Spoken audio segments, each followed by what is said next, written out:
হাসপাতালের পাশে অবৈধ হাট বসানোর দায়ে ঢাকা সিটি কর্পোরেশনের উত্তরের শীর্ষ কর্মকর্তার অপসারণ চেয়েছেন খোদ স্বাস্থ্যমন্ত্রী। হাট না বসানোর অনুরোধ জানিয়ে স্বাস্থ্যমন্ত্রী এর আগে চিঠিও পাঠিয়েছিলেন। যদিও সেই চিঠির কথা এখন পুরোপুরি অস্বীকার করছেন ঢাকা উত্তর সিটি কর্পোরেশনের প্রশাসক। রাজধানীর আগারগাঁও এলাকায় 4টি বিশেষ হাসপাতাল, নিউরোসায়েন্সেস, পঙ্গু, চক্ষু বিজ্ঞান এবং শিশু হাসপাতাল। মারাত্মক স্বাস্থ্য ঝুঁকি নিয়ে প্রতিদিন হাজারো রোগী আসেন এই এলাকায়। National institute of neurosciences and হাসপাতালের এই রাস্তা সহ দেশের সব সরকারি হাসপাতালের আশেপাশে রোগীদের বিষয়টি বিবেচনায় রেখে যেন কোনো পশুর হাট না বসানো হয় সে অনুরোধ জানিয়ে স্থানীয় সরকার মন্ত্রীর কাছে গত 3 আগস্ট চিঠি পাঠান স্বাস্থ্যমন্ত্রী। সিটি কর্পোরেশন সেই অনুরোধ রাখলেন কিনা তা দেখতে 1 অক্টোবর ঘটনাস্থলে গিয়ে দেখা গেল নিউরোসায়েন্সেস হাসপাতালের পুরো রাস্তা জুড়ে গরুর হাট।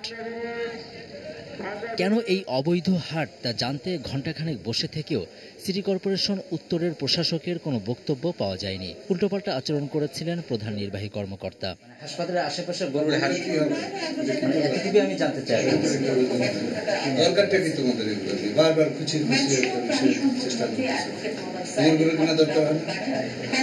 হাসপাতালগুলোর কথা চিন্তা করবেন। নিউরোসায়েন্স মেডিকেল ইনস্টিটিউটের সামনের সড়কটিকে আমরা হাটের বাইরে রেখেছি।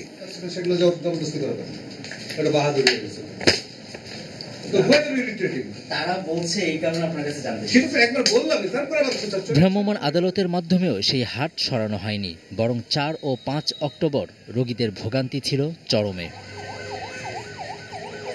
বুধবার স্বাস্থ্যমন্ত্রীর সচিবালয়ে আয়োজিত সংবাদ সম্মেলনে হাসপাতালের সামনে হাট বসানোর বিষয়ে ক্ষোভ প্রকাশ করেন। এই উত্তর সিটি কর্পোরেশন যিনি প্রশাসক, তাকে বারবার বলা হয়েছে হি ইজ এ ক্রিমিনাল। আমি বলতে চাই আপনাদের, হি ইজ এ ক্রিমিনাল। এই লোকটি গতবারও এই কাজটি করেছিল এবং সে গতবার প্রতিশ্রুতি দিয়েছিল এখানে হাট বসানো হবে না। কার বিনিময়ে এই কাজটি সে করেছে? এই ধরনের দায়িত্বহীন কাণ্ডজ্ঞান বর্জিত কোনো ব্যক্তি কোনো প্রশাসনে থাকতে পারে না। এর পরপরই কাকলী রেলগেট এলাকায় বর্জ্য অপসারণ নিয়ে সাংবাদিকদের সঙ্গে আলাপকালে স্বাস্থ্যমন্ত্রীর মন্তব্যের ব্যাপারে কিছুই জানেন না বলে দাবি করেন সিটি কর্পোরেশন উত্তরের প্রশাসক। উনি পলিটিক্যাল মাস্টার, উনি কখন কি কোথায় বলেছেন কাকে এটিতে আমি শুনিনি। যেহেতু শুনিনি, এতে আমার কোনো মন্তব্য করাটা এখন ঠিক হবে না। এ সময় স্বাস্থ্যমন্ত্রীর চিঠি পাননি বলে নিজের দায় এড়ান তিনি। স্বাস্থ্যমন্ত্রীর চিঠিকে আমরা পেয়েছি অফিসিয়াল। মাননীয় স্বাস্থ্যমন্ত্রী মহোদয়ের কোনো অফিসিয়াল চিঠি আমি পাইনি। গরুর হাট বা ছাগলের হাট বসানো না হয় এই ব্যাপারে চিঠি দেওয়া হয়েছে। তবে চিঠির প্রসঙ্গ এড়িয়ে গিয়ে আবারও হাট বসানোর পক্ষে সাফাই গাইলেন প্রধান নির্বাহী কর্মকর্তা। স্বাস্থ্যমন্ত্রী মহোদয়ের অনুরোধ এটি আসলে আমরা চেষ্টা করেছিলাম, কিন্তু একটা পর্যায়ে নিয়ন্ত্রণ রাখা যায়নি। আমরা সিদ্ধান্ত, এর কোনো কারণ নেই। Javed Akhtar, ATN news, Dhaka.